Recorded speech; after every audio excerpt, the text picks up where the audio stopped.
हाँ भाई, क्या पढ़ाई की याद आ गई? पढ़ाई करनी है तो चलो शुरू करते हैं पढ़ाई। तो देखो, हमने पहले लेक्चर में हमने जो करा था, पिछला लेक्चर, उसमें क्या करा था? चैप्टर नंबर 2 करा था बायोलॉजी का। तो आज हम करेंगे उसी चैप्टर के क्वेश्चन। तो चलिए शुरू करते हैं बिना किसी देरी।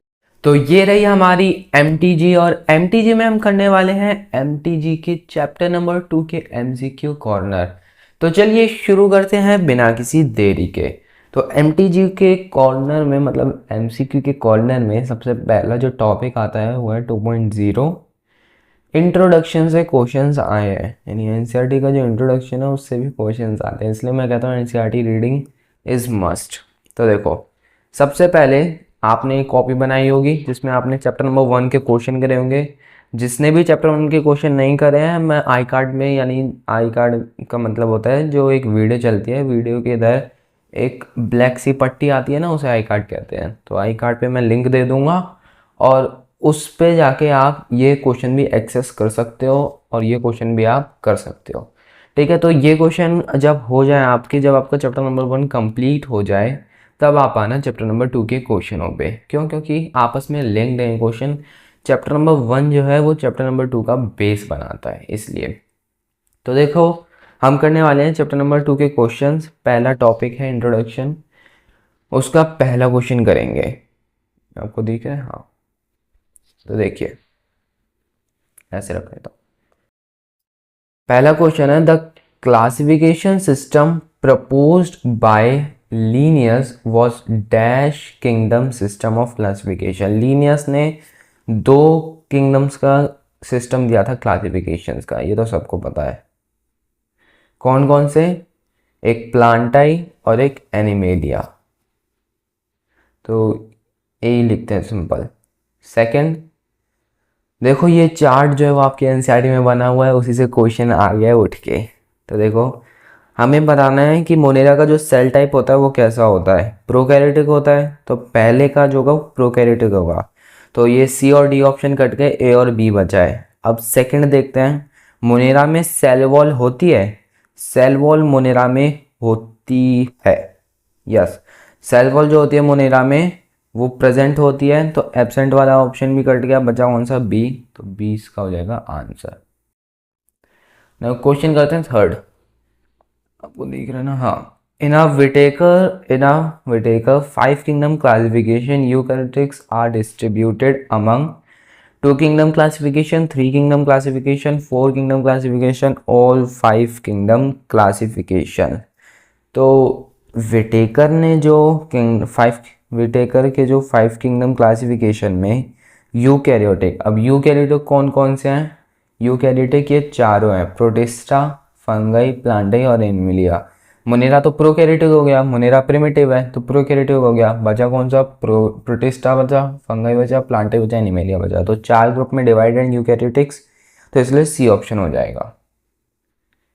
फोर्थ क्वेश्चन अपना है, which of the following characters served as the criteria for 5 kingdom system of classification as used by R.H. Whittaker। यानी R.H. Whittaker ने क्लासीफाई कर दिया, लेकिन किस बेस पे, किस करेक्टर के बेस पे क्लासीफाई करा, भाई हमसे पूछा गया है। सेल स्ट्रक्चर, हाँ करा है। बॉडी ऑर्गेनाइजेशन पे भी करा है, मोड ऑफ न्यूट्रिशन पे भी करा है, रिप्रोडक्शन पे भी करा है, और फाइलोजेनेटिक रिलेशनशिप पे भी करा है। तो इसका आंसर हो जाएगा option number D, all of the above, या फिर कह सकते हैं आप ऑल ऑफ दीज। पांचवा क्वेश्चन हम करने वाले हैं, ये देखो डायग्राम बेस्ड क्वेश्चन आ गया। डायग्राम बेस्ड क्वेश्चन भी आते हैं आपके पेपर में, तो इनको भी पक्का करके जाना। तो सबसे पहले हमें पता है जो कॉमा शेप का, तो सबसे पहले हमें पता है कि जो कॉमा शेप का बैक्टीरिया होता है उसको हम क्या कहते हैं? विब्रियो। तो सी का विब्रियो होगा, स्पिरुला कट गया, कोकाई कट गया, तो बी और सी ऑप्शन बचा, विब्रियो। नाउ जो डी ऑप्शन है वो स्फेरिकल है, और स्फेरिकल में कोकाई आता है, यहाँ दोनों में लिखा हुआ है। अब जो बी है, बी ये स्पाइरल लाइक, ये बेसिलस नहीं है। बेसिलस में जो होते हैं वो रॉड लाइक स्ट्रक्चर होते हैं, लेकिन ये रॉड लाइक स्ट्रक्चर नहीं है, स्पाइरल लाइक स्ट्रक्चर है।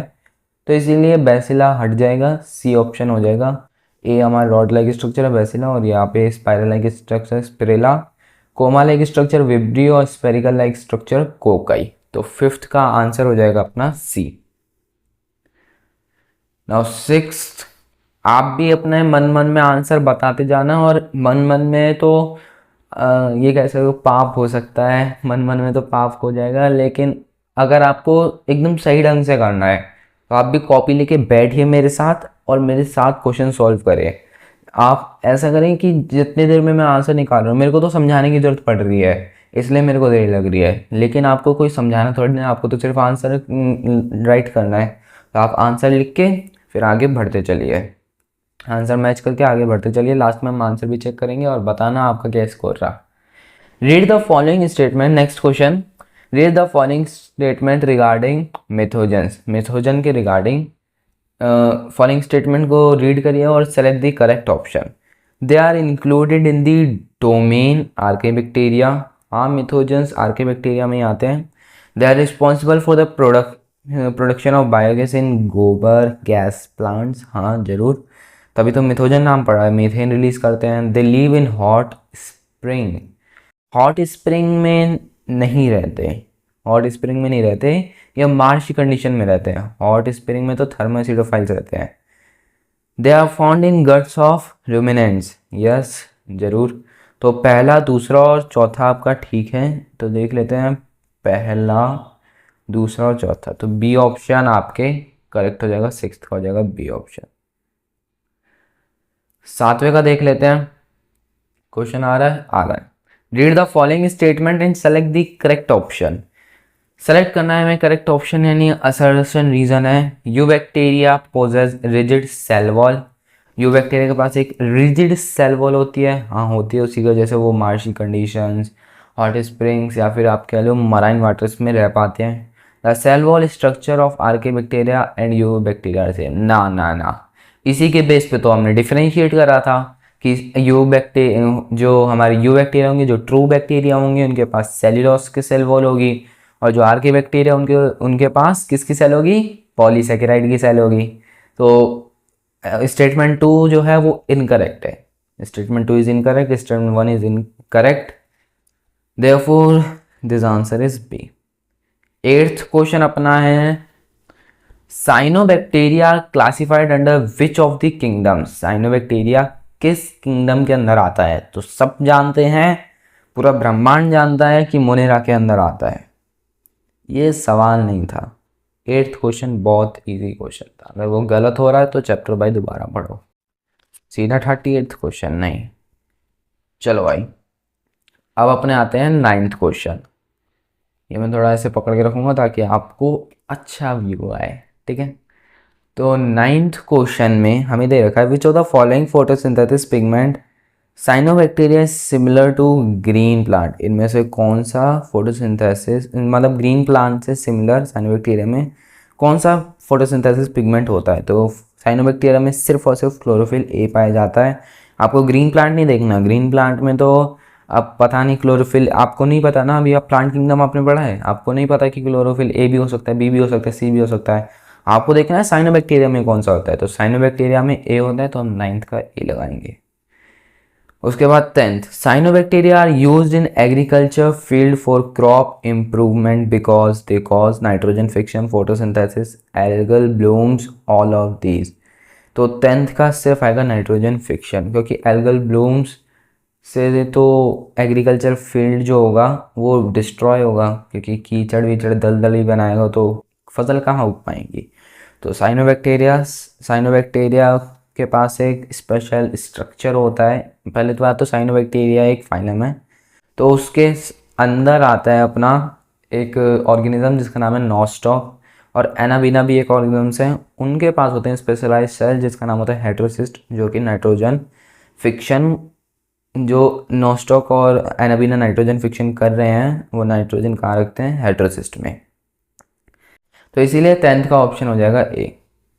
Now 11th question, in five kingdom classification, the kingdom that include blue green algae, nitrogen fixing bacteria and mythogenic algae bacteria is, five kingdom classification में कौन सा kingdom है जो blue green algae भी रखता है, nitrogen fixing bacteria भी रखता है।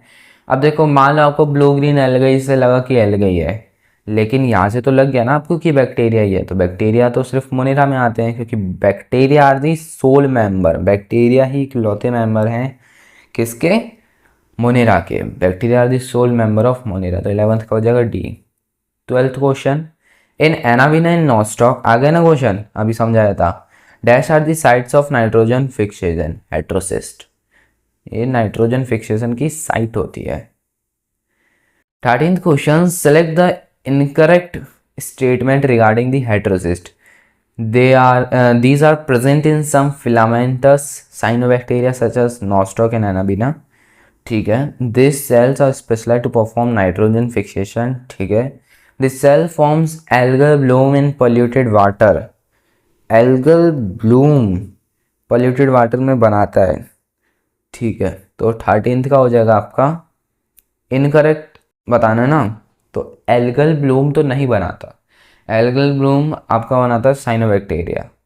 तो साइनोबैक्टीरिया में भी काफ़ी सारे अलग अलग ऑर्गन्स हैं, उनमें से कोई अलग ऑर्गन्स बनाता है एल्गल ब्लूम। नॉस्टॉक एनाबिना सिर्फ नाइट्रोजन फिक्सेशन का काम करते हैं, तो इसलिए जिसका इनकरेक्ट हो जाएगा वो हो जाएगा सी, 13th का सी लिख दो। 14th पे देखते हैं, हमें पता है बी को म्यूकिलेजिनेसिस शीट कहते हैं और जेलाटिनस शीट भी कहते हैं। रुको आपको दिखाई, हाँ अब दिखाई दे रहा है ना, ये देखो इधर लिखा हुआ है म्यूक्लेजिनेसिस शीट।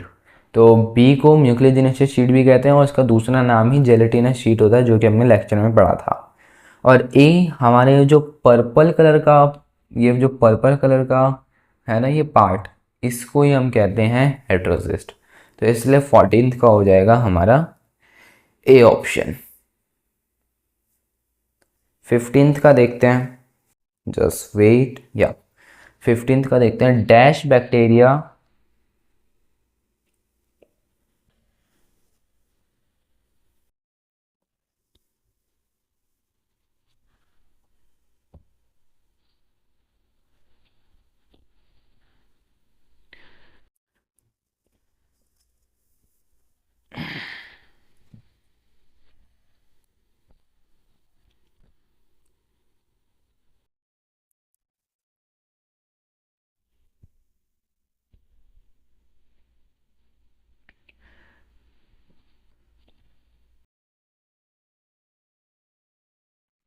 तो देखो 15th क्वेश्चन में क्या कह रहा है, 15th क्वेश्चन में कह रहा है dash bacteria oxidise various inorganic substance such as nitrate, nitrites, ammonia and use release energy of ATP production, ATP production में भी काम आता है।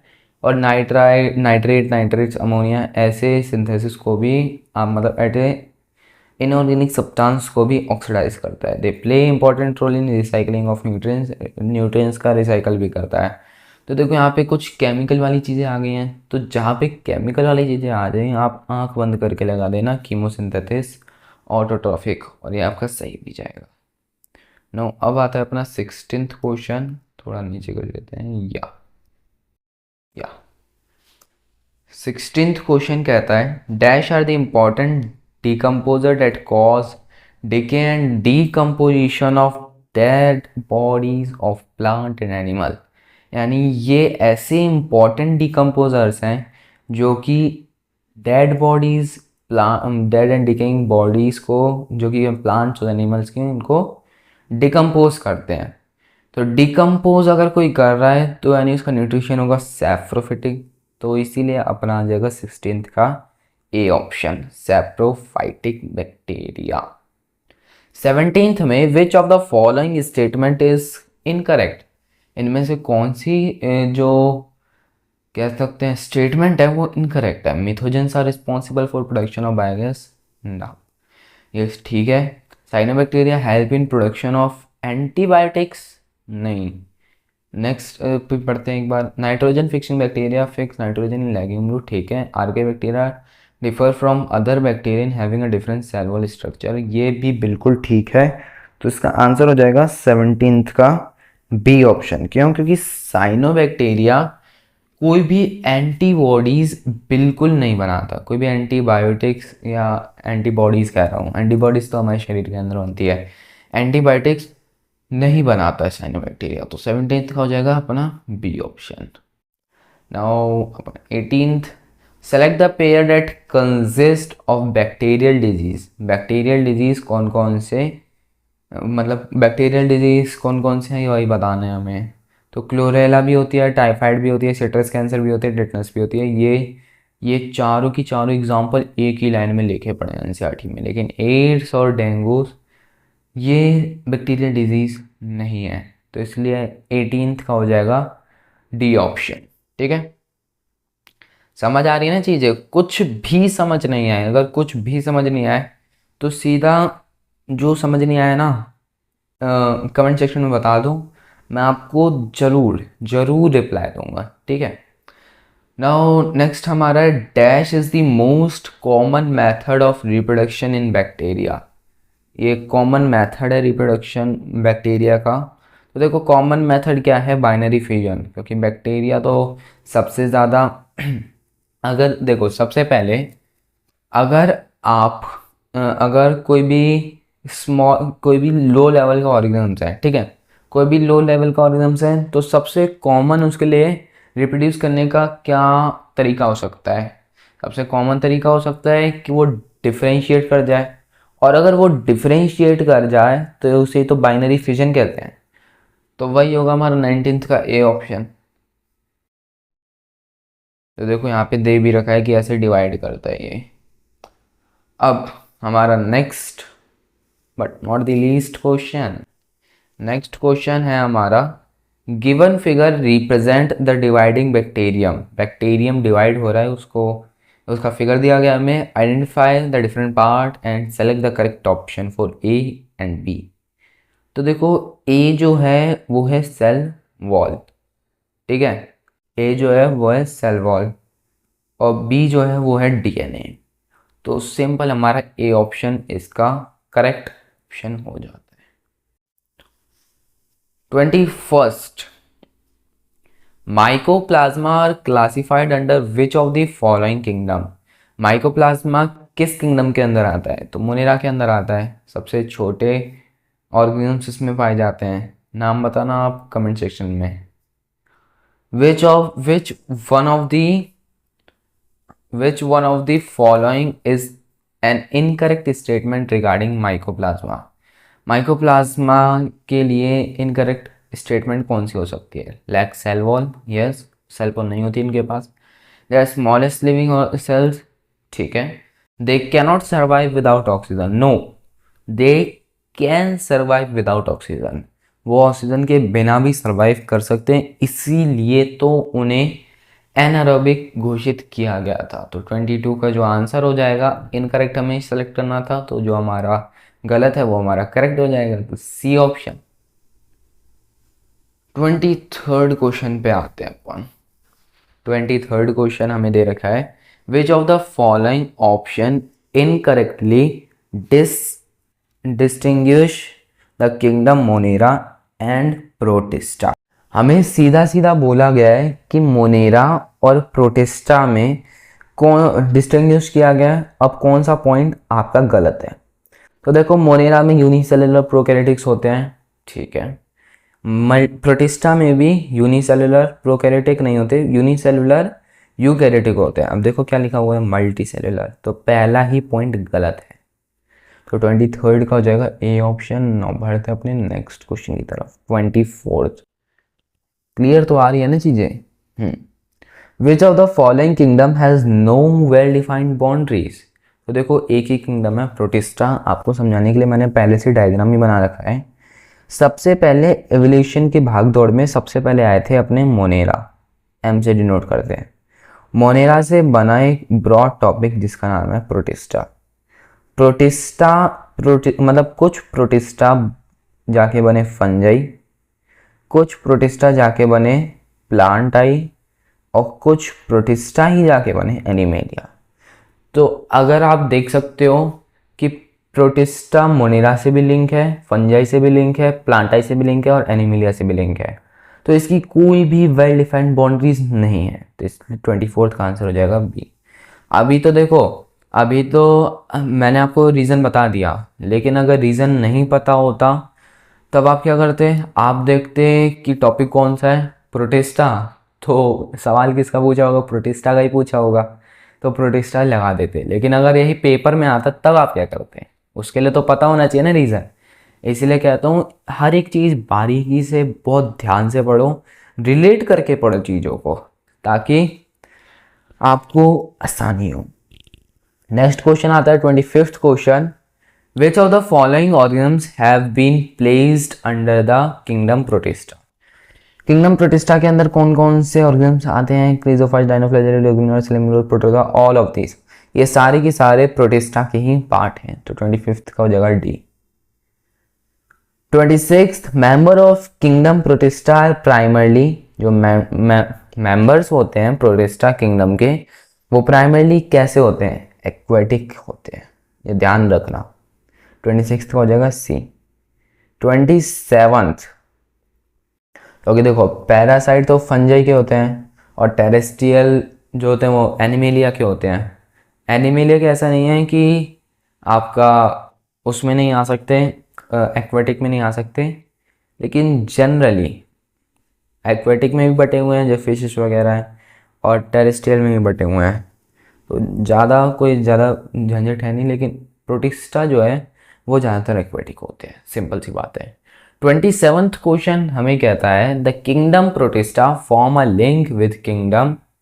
अभी मैंने बताया किस किस के साथ लिंक बनते हैं, सभी के साथ लिंक बनते हैं, तो ऑल ऑफ दिस पे आंख बंद करके आप तिलक लगा सकते हो।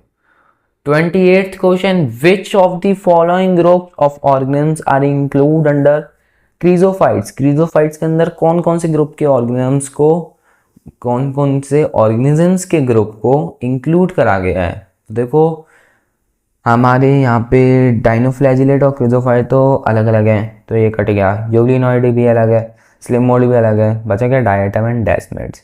पहले ऑप्शन पढ़ते तो भी आपको समझ आ जाता है, लेकिन मेरे को तो आदत है भाई सारी चीज़ें एकदम क्रिप्स एंड क्लियर करने की। तो देखो now next question is chrysophytes are, chrysophytes plankton होते हैं। पहला ही ऑप्शन पढ़ के पता चल गया। प्लैंकटन का मतलब आपको मैं बता दूं, जो चीज़ें वाटर करंट के साथ बहती जाती हैं, वाटर करंट के साथ चलती चली जाती हैं, उन्हीं को प्लैंकटन कहते हैं। और क्रीजोफाइट्स हमारे एक प्लैंकटन ही है। 30 इधर ही करते हैं। 30वां क्वेश्चन है the cell wall is composed of two thin overlapping shell. Wait minute, cell wall is composed of two thin overlapping shell which fit together like a showcase। यानी सिंपल बोल रखा है कि सेल दो थिन ओवरलैपिंग शेल एक साथ fit हो गए हैं सोप बॉक्स की तरह। यहाँ पे बीच में न्यूक्लियस और ये दो थिन आपकी सेल वॉल्स हो गई या फिर सेल वॉल के ऊपर की लेयर हो गई। तो इन एटम्स का नाम क्या है? इन एटम्स का नाम सिंपल है डाई एटम्स है, मैंने पहले भी आपको पढ़ा रखा है। नाउ अब हम खींचेंगे एक बहुत ही सुंदर सी लाइन।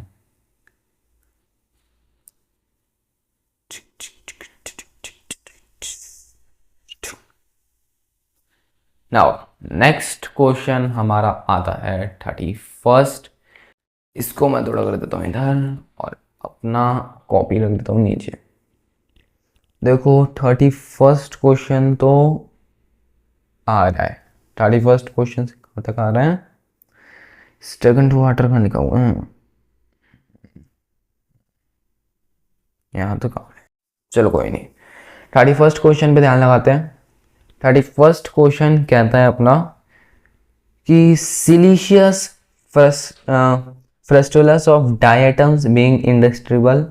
वही कह रहा है कि डायटम्स की जो सिलिका की वॉल होती है वो इंडिस्ट्रिक्टेबल है, यानी तोड़ी नहीं जा सकती।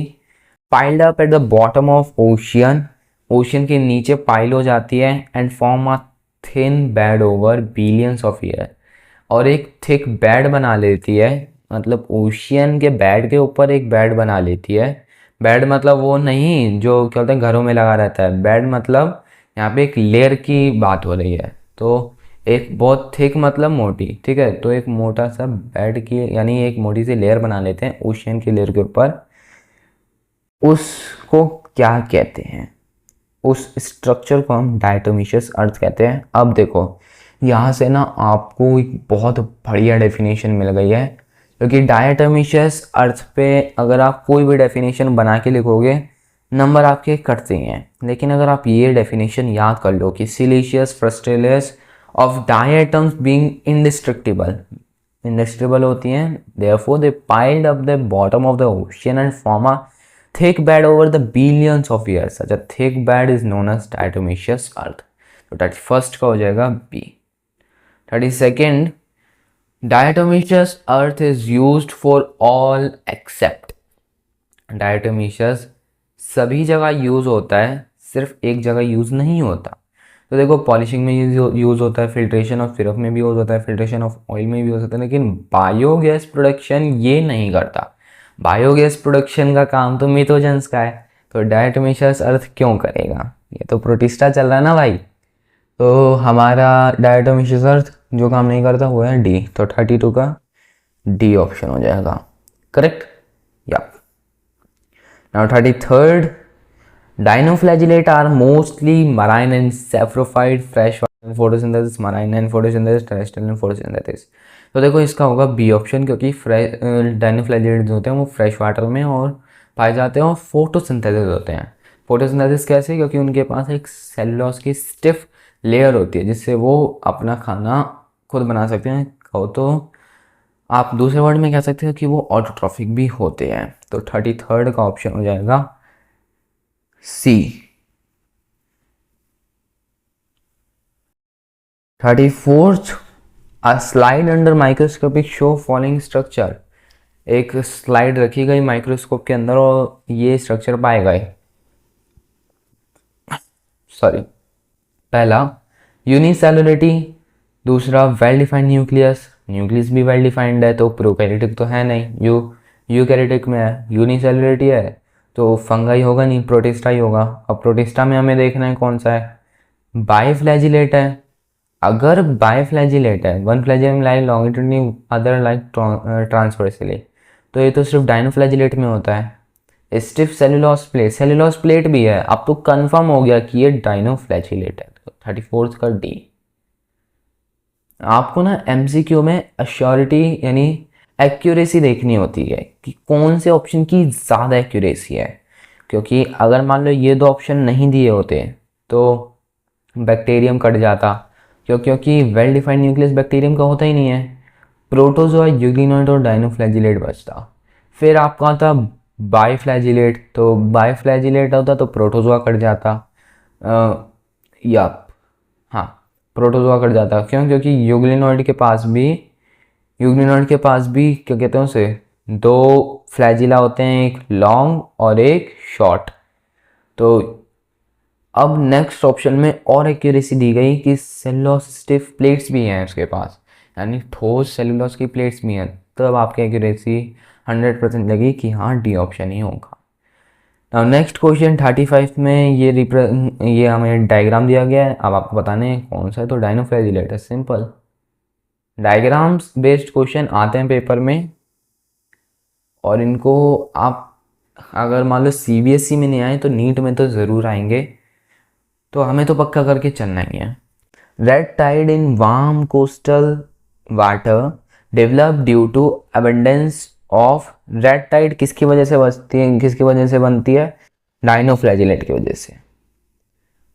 कौन सा टॉक्सिन रिलीज करता है? वो सेक्सा टॉक्सिन रिलीज करता है, जिसकी वजह से जो मराइन एक्वेटिक आपका हैबिटाट होता है वो भी डिस्टर्ब होता है, जिसकी वजह से फिशेस भी काफ़ी सारी मरती हैं, क्योंकि है तो वो टॉक्सिन ही। नाउ 37th क्वेश्चन, मैं थोड़ी बुक आगे कर देता हूँ ताकि आपको सब कुछ आसानी से देखिए। 37th question, read the following statement regarding the euglenoid. Euglenoid के क्वेश्चन आ चुके हैं। यूग्लिनॉइड के रिगार्डिंग हमें ये स्टेटमेंट रीड करनी है और इनमें से कौन सी इनकरेक्ट है हमें बतानी है। तो देखो यूग्लिनॉइड जो है वो फ्रेश वाटर ऑर्गेनिम्स है, ठीक है, स्टैग्नेंट वाटर में पाया जाता है, बढ़िया। इसके ऊपर एक पेलिकल की प्रोटीन रिच लेयर होती है, बॉडी फ्लेक्सिबल है, ठीक है। They are photosynthetic in the presence of sunlight but become heterotrophic in the absence of sunlight, बिल्कुल ठीक है, ये भी ठीक है, ये भी ठीक है, ये भी ठीक है। दे यूजुअली पोजेस 2 फ्लैजिला, उनके पास यूजुअली 2 फ्लैजिला होते हैं, one long and one short, ये भी ठीक है। दे मल्टी न्यूक्लिएटेड सिले, अरे फंस गया यहाँ पे। प्रोटिस्टा आखिर यूग्लिनॉइड है क्या? यूग्लिनॉइड आपका प्रोटिस्टा ही तो है, लेकिन अगर प्रोटिस्टा है तो प्रोटिस्टा तो हमेशा यूनिसेलुलर ऑर्गेनिज्म्स को ही रखता है अंदर, तो यहाँ पे मल्टी सेलुलर का क्या काम? तो इसलिए 37 को जगह वी, ओनली वी ही आपका गलत है, बाकी सारे तो ठीक है आपके। तो डी ऑप्शन आपका आंसर हो जाएगा। ओके, 38 का answer, let's check. 38th question, 38th question आपका कहता है, ये रहा, आप आ रहा ना? ओके, 38th क्वेश्चन कहता है कि स्टेटमेंट को चेक करिए और फिर आप बताइए कि which of the following group refer to here. ये जो आपको चीज़ें दे रखी है, ये कौन से इन ये ऑप्शन दे रखे हैं आपको, ए बी सी डी, ये जो आपको स्टेटमेंट दे रखी है आप कौन से ऑप्शन से मैच करती है? तो देखो, instead of cell wall they have protein rich pellicle. ये पढ़ते ही आपके दिमाग में आना चाहिए यूग्लिनॉइड। क्यों? क्योंकि पेलिकल की जो लेयर होती है वो सिर्फ और सिर्फ यूग्लिनॉइड के पास होती है, आखिर एक्स फैक्टर है भाई का। तो now 39th question, read the assertion reason है, pigment of Euglena identical to higher plant, बिल्कुल ठीक बात है। Euglena have protein rich layer, pellicle, both are correct. 39th का ए, 39th ये 40 हो जाएगा। 40th question, which of the following statement about Euglena is correct. Euglena के बारे में क्या करेक्ट है, देख लेना यहाँ पे क्या करेक्ट है, क्या इनकरेक्ट है ये नहीं पूछा। यूग्लिना इज फ्लैजिलेटेड ऑर्गेनिज्म्स, हाँ फ्लैजिलेटेड ऑर्गेनिज्म्स है, और हमसे पूछा ही क्या था, करेक्ट कौन सा है। तो अगर एक करेक्ट है, ऑल ऑफ द अबव दिया नहीं है ऑप्शन में, तो यही करेक्ट होगा, यही हमारा आंसर होगा, बाकी तो कोई करेक्ट हो भी नहीं सकता। मल्टी, क्योंकि मल्टी करेक्ट आंसर थोड़ी है, ये वन वर्ड आंसर है, एमसीक्यू है। एमसीक्यू का मतलब मल्टीपल चॉइस क्वेश्चन, जिसमें से एक आपको सेलेक्ट करना होता है। Identify the given figure, select the correct option. 41st question पे आ चुके हैं हम, एक बार मेरे को देखो ना। हाँ, तो देखो पहली बात, ये जो डायग्राम है वो स्लिम मोल्ड का है, और इसके रिगार्डिंग हमें करेक्ट स्टेटमेंट बताना है। तो देखो, ना ये फोटोसिंथेसिस होगा, ना ये ऑटोट्रॉफिक होगा, ये सिर्फ सैप्रोफिटिक प्रोटिस्ट होगा। तो 41st का जो आंसर हो जाएगा वो हो जाएगा बी।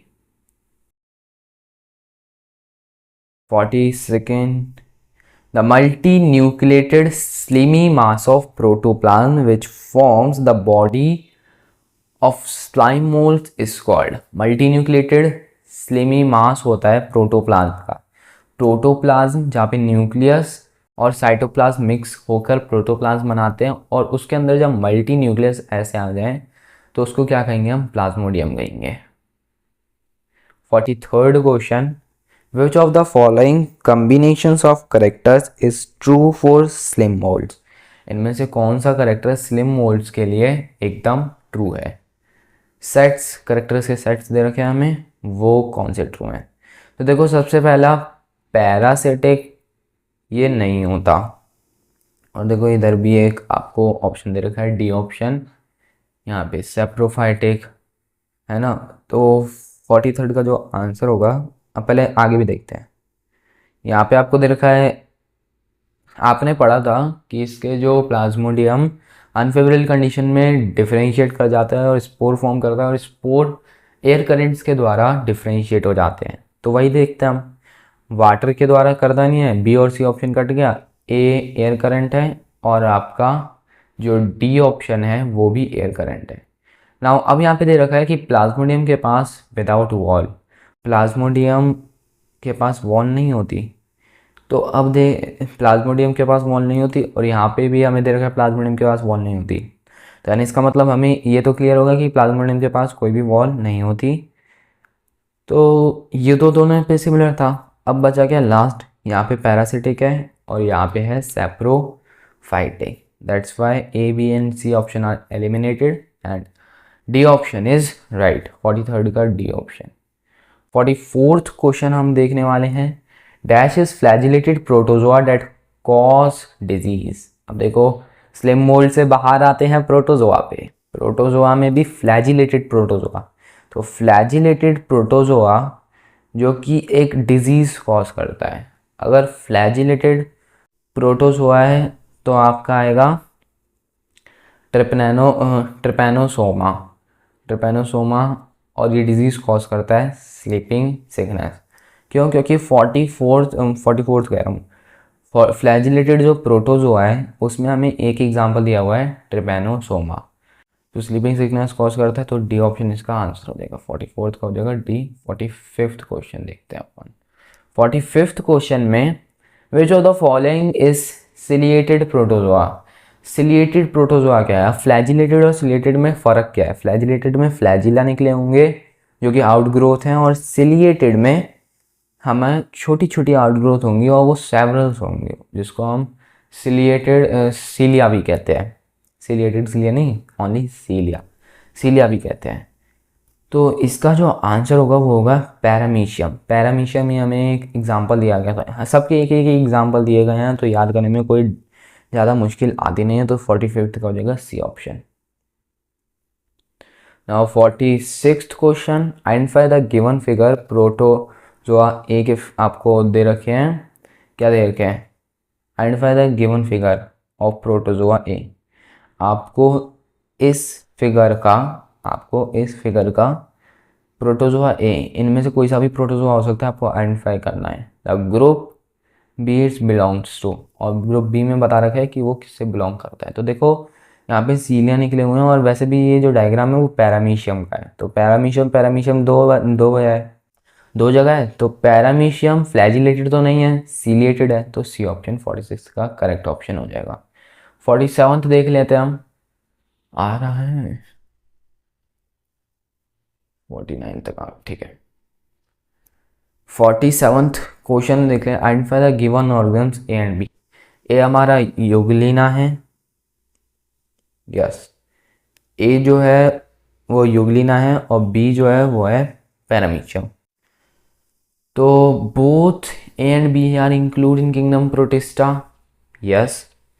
बी इज हेट्रो, जो बी है वो हेट्रोट्रॉफिक है, while A is heterotrophic and autotrophic and heterotrophic, yes. ये मिक्सोट्रॉफिक करते हैं और ये हेट्रोट्रॉफिक करता है। Both A and B are aquatic organisms. दोनों की दोनों जो होते हैं वो एक्वेटिक ऑर्गेनिजम्स होते हैं। हाँ बिल्कुल, क्योंकि पैरामीशियम भी वाटर में आ जाता है और ये तो फ्रेश वाटर का ही ऑर्गेनिज्म है। तो ऑल ऑफ दीज इसका आंसर हो जाएगा 47th का डी। 48th क्वेश्चन करने वाले हैं अब हम। 48th क्वेश्चन का आंसर है, पहले तो क्वेश्चन देखते हैं। कैजुअल ऑर्गेनिजम्स, कैजुअल जैसे कुछ याद आया है ना आपके बैठने का तरीका, छोड़ो। Casual organisms of malaria belong to which of the following group of protozoa protist. Protozoa के प्रोटिस्टा में, मतलब सीधा सीधा बोल रखा है इनमें से कौन सा ऑर्गेनिज्म मलेरिया कॉज करता है, और जो कि प्रोटोजोआ भी है। तो जो मलेरिया कॉज करता है वो है प्लाज्मोडियम, और प्लाज्मोडियम किसके अंदर आता है? प्लाज्मोडियम आता है स्पोरोजोआ के अंदर। तो 48th का डी ऑप्शन।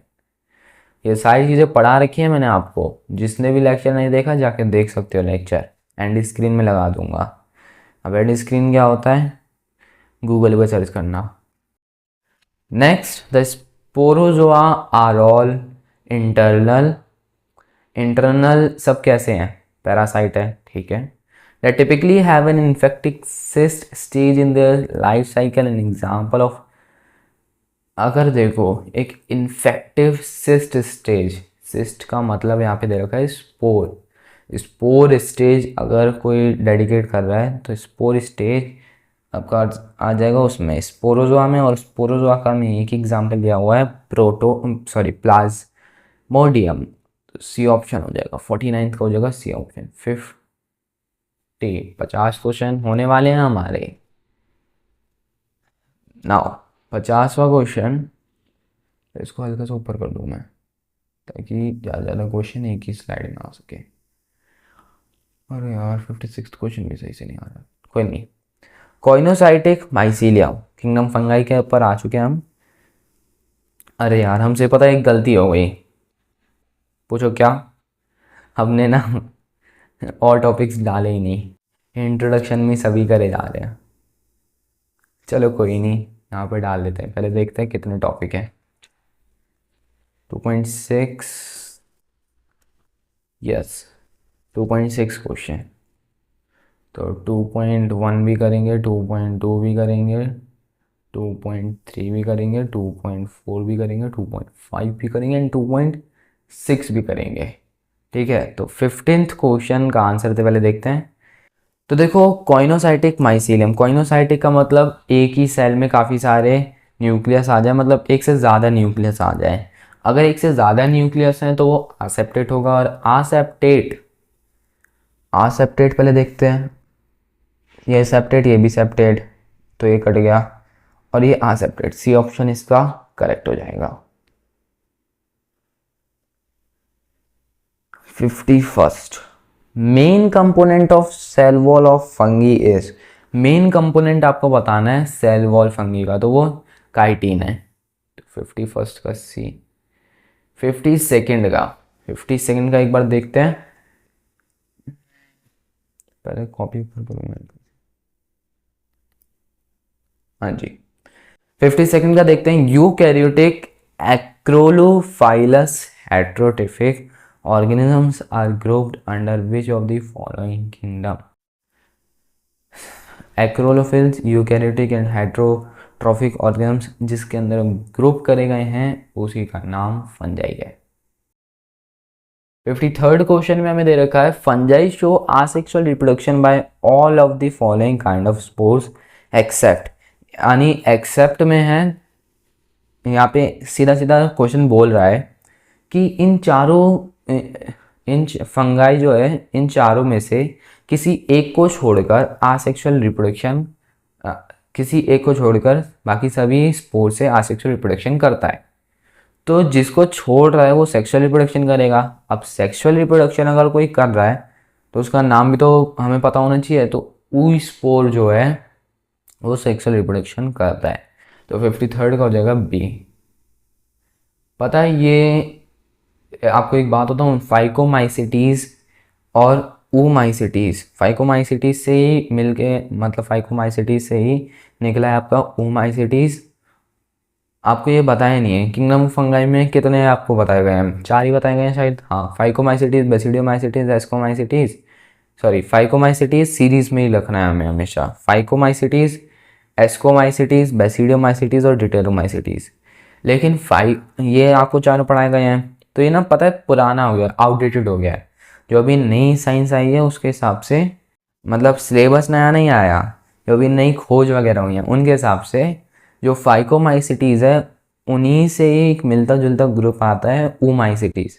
तो ऊमाइसिटीज़ में भी ऊस्पोर सेक्सुअल रिप्रोडक्शन करता है, और फाइकोमाइसिटीज़ में भी कभी कभी आप जैसे आप डालोगे ना गूगल पे कि फाइकोमाइसिटीज़ में सेक्सुअल रिप्रोडक्शन के लिए कौन सा स्पोर क्या है, कौन सा स्पोर रिस्पॉन्सिबल है, तो आपके लिए आएगा ऊ स्पोर। लेकिन जो रियलिटी है वो ये है कि फाइकोमाइसिटीज़ और ऊमाइसिटीज़ अलग अलग चीज़ें हैं, इसलिए मैंने आपको ये चीज़ लेक्चर में भी नहीं बताई। क्यों? क्योंकि आप फिर बेफालतू में कंफ्यूज होते हैं कि ऊ स्पोर तो ऊमाइसिटीज़ में होता है, फाइकोमाइसिटीज़ में कौन सा सेक्सुअल स्पोर होता है वो आप मेरे को बताना, ठीक है। तो अभी तो पहले इसका आंसर लिखते हैं। 54th का पहले यहाँ देखते हैं क्वेश्चन। 53rd का आंसर लिख चुके हैं हम, बी पार्ट, ठीक है, लिख चुके हैं। 54th क्वेश्चन देखते हैं। Sexual reproduction in fungi occurs by all of the following except this one, except this one, ठीक है। फंजाई जो है वो इन सभी से सेक्सुअल रिप्रोडक्शन करता है सिवाय एक को छोड़कर। तो अगर वो एक छूट रहा है तो वो क्या करेगा, असेक्सुअल रिप्रोडक्शन करेगा।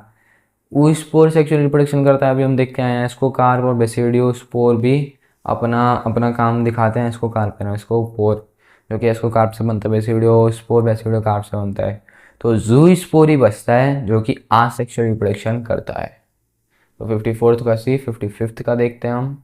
55th है गिवन, गिवन है, ये आपको साइकिल दे रखी है। तो यहाँ पे एक तो वर्ड इतने छोटे शायद आपको दिखे ना। तो देखो, सबसे पहले अगर हमें ये सारी चीज़ें नहीं समझ आ रही हैं, ये सारी आपको दिखाई भी नहीं दे रही होंगी, सबसे पहले क्या होता है, जो आपको ना ये सेक्सुअल लाइफ साइकिल दे रखी है, सेक्सुअल लाइफ साइकिल है किसकी, फंजाई की। तो ए सबसे पहले होगा, बी बाद में होगा, सी उसके बाद होगा, है ना। तो ए में क्या होता है, सबसे पहले क्या होता है, सबसे पहले हमारे दो सेल आते हैं, उनके साइटोप्लाज्म मिलते हैं। साइटोप्लाज्म अगर मिल रहे हैं तो प्लाज्मोगेमी होगा। तो ए और डी हट गया, बचा गया बी और सी। अब प्लाज्मोगेमी के बाद न्यूक्लियस जो होते हैं वो मिलते हैं, कैरियोगेमी होगा, तो बी स्टेज। फिर न्यूक्लियस जब मिल जाए 2n बना लें, जब n+n मिलकर 2n बना दे, देन वो डिफ्रेंशिएट करते हैं अपनी पूरी बॉडी बनाने के लिए, जिसको म्योसिस का नाम दिया गया प्रोसेस को। तो ये हो जाएगा 55th का बी ऑप्शन। 55th का हो जाएगा अपना, yup, B option. 56th question देखते हैं। 56th क्वेश्चन आ रहा है, नहीं आ रहा, आ जाएगा, आ गया बस। Dikaryon face is specific characters of dikaryon face, यानी डाइकैरियन कह रहा हूँ, डाइकैरियो फेस।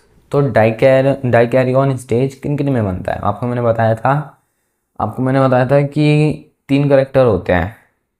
सॉरी, फंजाई में 4 आपकी क्लासिफिकेशन करी गई थी, फाइकोमाइसिटीज, एस्कोमाइसिटीज, बेसिडियोमाइसिटीज और डिटेरोमाइसिटीज। अब डाइकैरियन स्टेज जब आया था टॉपिक, तो इसमें आपको बताया था कि 9 दरवाजे की तरह लग जाएंगे और बीच में आपके घर वाले रहेंगे, यानी यस।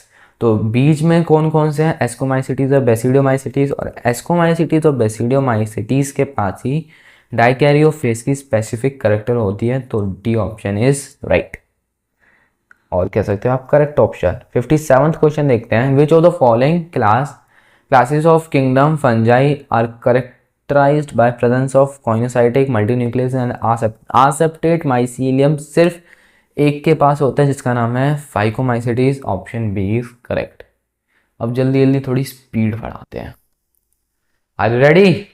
या बुक को इधर करते हैं। 58th क्वेश्चन पे हम आ चुके हैं। तो देखो 58th क्वेश्चन ना, फंजाई लैकिंग क्रॉस वॉल अगर लैके तो आसेप्टेट है, तो फाइकोमाइसिटीज 58th का ये। अब बच्चे कहेंगे सर इतना तेज भी नहीं, आपको आ रहा है ना समझ, आपको रिकॉल करना पड़ेगा एकदम ऐसे, एक एक मिनट में भी नहीं, आपको 5 सेकंड में भी करना पड़ेगा क्वेश्चन। कि क्रॉस वॉल लैक हो रही है, तो लैक होती है आपके अंदर आना चाहिए क्या, फाइकोमाइसिटीज। आसेप्टेट है, आसेप्टेट सिर्फ एक में होता है, फाइकोमाइसिटीज बाकी सारे तो सेप्टेट है। तो 59th question, which of the following statement regarding the class phycomycetes is incorrect. देखते हैं अभी। They found in aquatic habitat on decaying wood, moist dam, plays as obligate parasite on plant। ठीक है, mycelium in this fungi septate ना, mycelium जो होता है phycomycetes का वो आसेप्टेट होता है। तो 59th का बी ऑप्शन सही हो जाएगा, क्योंकि इनकरेक्ट हमें सेलेक्ट करना था। 16th क्वेश्चन देखते हैं। 16th कह रहा हूँ, 60th पता नहीं क्या कहते हैं, जो भी कहते हैं। 60वां क्वेश्चन देखते हैं। Which of the following fungi is parasite on mustard plant. Mustard plant में कौन सा फंगाई आपका काम आता है, तो मस्टर्ड प्लांट में तो एल्ब्यूगो आता है ना। तो 60 का आंसर हो जाएगा, 60 का आंसर हो जाएगा क्या, ए। अब बनाएंगे सीधा line.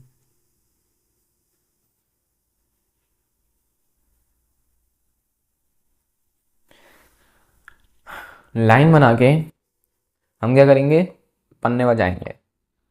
61st question, the wonder drug penicillin, एक हर दवाई को ड्रग कहते हैं। Penicillin is extracted from Penicillium that belong to. Penicillium किस क्लास से बिलोंग करता है, पेनिसिलियम जो होता है वो किस क्लास से बिलोंग करता है वो आपको बताना है। तो 61st का जो आंसर हो जाएगा, पेनिसिलियम जो बिलोंग करता है वो किससे करता है, एस्कोमाइसिटीज से। देखो दवाई बन रही है एस्कोमाइसिटीज से बनेगी, रस्ट वगैरह लगना है, एल्ब्यूगो वगैरह है ना, वो सारी चीज़ें और किसी से बनेंगी। तो सिंपल है, पेनिसिलियम अभी हमने देख लिया, एस्कोमाइसिटीज से बंद। ये जो आपके एग्जाम्पल बेस्ड क्वेश्चन फंगाई से ज़्यादा आते हैं। एक एग्जाम्पल बेस्ड क्वेश्चन आएंगे, एक सेप्टेट असेप्टेट पे आएंगे, और एक आएंगे आपके सेक्सुअल लाइफ साइकिल पर। अभी आगे भी देखते हैं, आगे भी क्वेश्चन आते हैं कि नहीं आते। 62 का, in Penicillium asexual reproduction take place. अब पेनिसिलियम क्या है, पेनिसिलियम एस्कोमाइसिटीज का एक ऑर्गेनिज्म है। एस्कोमाइसिटीज में आसेक्सुअल रिप्रोडक्शन कोनिडिया 4 से होता है। कोनिडिया 4 फ्रूटिंग बॉडी है, कोनिडिया स्पोर स्पोर है हमारा। 62 का हो जाएगा डी। 63rd देखते हैं, ये डायग्राम किसका है, ये डायग्राम हमारा एस्कोमाइसिटीज का है, ठीक है। 63rd का हो जाएगा सी। ये याद रख लेना, ये जो डायग्राम है ये एस्कोमाइसिटीज का है। अब इसमें क्या ही समझाऊँ मैं। 64th क्वेश्चन शायद नहीं आ रहा, आ जाएगा, कोई दिक्कत वाली बात नहीं है। 64th question, which of the following statement is not correct regarding class ascomycetes. Ascomycetes पे भर भर के क्वेश्चन आ रहे हैं, तो एस्कोमाइसिटीज के रिगार्डिंग कौन सा स्टेटमेंट करेक्ट नहीं है। तो देखो, conidia are asexual spore produce endogenously on conidia 4। तो कोनिडिया स्पोर चलो ठीक है, कोनिडिया 4 पे भी होता है, आसेक्सुअल होता है, लेकिन हम एंडोजिनसली और एक्सोजिनसली पे, मतलब एक्सोजिनसली कह रहा हूँ, एक्सोजिनसली और एंडोजिनसली पे एक बार गौर कर लेते हैं। तो देखो, पहली बात है यहाँ पे आसेक्सुअल रिप्रोडक्शन है। आसेक्सुअल रिप्रोडक्शन में क्या हो रहा था, पहले अंदर देन बाहर। तो फाइकोमाइसिटीज शुरू से करते हैं। फाइकोमाइसिटीज में एंडो और एस्कोमाइसिटीज में एक्सो। तो एक्सोजिनसली प्रोड्यूस होता है, that's why it is not correct. तो 64th का हो जाएगा ए ऑप्शन। 64th का ये ऑप्शन। अब देखो, जिस बच्चे को ये नहीं पता होगा ना कि एंडोजिनसली या एक्सोजिनसली, जिसने इसको हल्के में ले लिया कि भाई ये थोड़ी पूछा जाएगा पेपर में, उसका ये सवाल ही गलत हो जाएगा। तो नीट में 4 नंबर गए हैं, और क्या बोलते हैं, हर एक सवाल करने के लिए मतलब 5 नंबर गए गलत करने के लिए, अगर नहीं छोड़ा होगा तो 4 नंबर गए। और सीबीएसई में तो 1 मार्क्स तो जाता ही है सीबीएसई में। तो नेक्स्ट क्वेश्चन अपना करते हैं हम 65th। 65 क्वेश्चन है, which of the for wait,